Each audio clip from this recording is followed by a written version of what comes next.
have had some examples around town. Russell Wilson, who went to school right down the road from here, who played against us right here on this baseball field and was a fantastic quarterback for collegiate. The stories were he used to get up at 5 in the morning, work out, get whatever he needed to get done so that he could do the things that he wanted to do. Jay has a lot of that same hard work mentality. My name is Jay Woolfolk. I'm majoring in business, and I play football and baseball at the University of Virginia. On 2nd and 7. Woolfolk steps up. This he can do well. And the pitch. Swing and a miss. Beautiful slider from Woolfolk. There's out number 2. I didn't even play quarterback my first couple of games in high school. I was actually a safety. And about a little bit halfway through the year, they changed me right to quarterback, and like it kind of just blew up ever since. He was such a humble kid, such a nice kid, such a quiet kid, and had so much respect for the upperclassmen, for the seniors and the juniors here, that he really kind of took at times wanted to play slot or wanted to play running back or wanted to play defense because he didn't want to step on any of the toes of the older guys. That year for baseball, I was honestly a PO. I didn't hit. It was terrible. I sucked. And then for some reason, like I got it down and started hitting. So ninth grade year was kind of like what kind of started it. Was, okay, I can do this. I can do this at the next level if I need to. His first outing was in a 38-degree day up in Northern Virginia. It was flurries around, and he came into a situation and struck out the first 2 batters he faced, I think with the bases loaded, and struck him out on 3 pitches, breaking ball, fastball to each of them. And so right there I said, wow, we've got something here. He's very much the next play kind of guy. So I mean, baseball, I guess you can look really, you can look wild pitch and look really bad, or you can take a bad swing or strike out, but you got to get back up again. And he always kind of had that approach with football as well. See, those arm talent, right? So arm talent as a quarterback and arm talent as a pitcher is key. He's got great stuff on the mound. I'll tell you one thing that he's brought from football, I think, is poised to handle the moment. When you're in football, you're playing in front of big crowds every game. Football is a failing sport, and you're going to fail more times than you do better. And you got to learn how to forget those failures really fast. And that's one thing, like, if I throw an interception in football, I forget about it. It's so easy to forget about it because I had like baseball. Baseball teaches you so many life lessons, and I think that's one big thing that helped me like progress through football.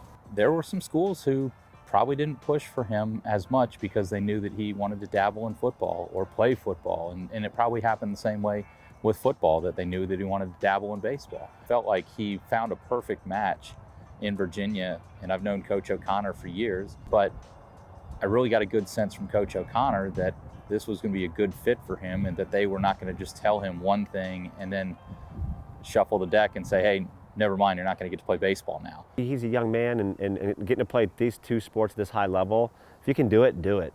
Because trust me, you could ask a lot of baseball players if they could do the same thing. They'd jump at that moment in a heartbeat to be able to go under center in front of 70,000 people. So my 9th grade year, came to a spring practice, but after that, I went to Coach Mendenhall's office. We started talking about like high school, how's it going, and then he gave me a piece of paper to read. And at the end of the paper, it said, we'd like to offer you a full ride here to UVA. And kind of like, I broke down. I mean, it's nice to see how like my hard work all paid off. And I knew I wasn't done yet. I wanted to keep going and progressing. That summer, the pitching coach is at Radford now, but he started to really recruit me as a baseball player here also. And he watched me pitch down in Georgia, perfect game, and we started talking heavily after that, and that's how the idea came up, like, hey, let's do both. And then he got hurt. I mean, he gets hurt after the 3rd game, and we lose him for about 6 weeks. During that season, I tore my meniscus and sprained my MCL, so I thought I was going to be out for that whole season. It was just like long nights, just crying. I couldn't do anything. And that's where you did see a different side of his leadership. He was with us at practice almost every day for 6 weeks, and helping the younger quarterback, helping Tate Plagman get ready for games, helping the defensive backs, helping with the scout team. I ended up coming back at the end of the year for the playoffs, and we won the state championship for football, and against one of our rivals, and that was even the most best part. Yep, so baseball, we won the state championship. We knew that he would be a little bit tired pitching that state championship game because he had just thrown 3 days before, and we go down 5-0. I think we're all just surprised because it happened so fast, and nothing had really happened like that to Jay in a moment like that. So we're down 5-0, and really my only message to Jay was, hey, you feel okay? He said, yeah, I feel fine. I said, well, go give us a couple more innings. And that to me showed how talented he really is and how driven he is.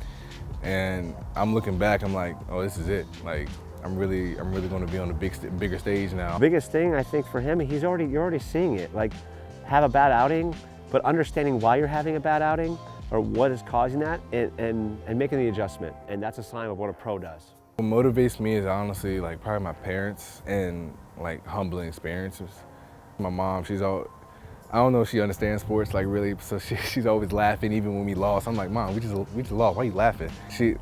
I'm so thankful for her. But like, yeah, so humbling experiences and probably my parents are one of the reasons why I just keep going and pushing and progressing today.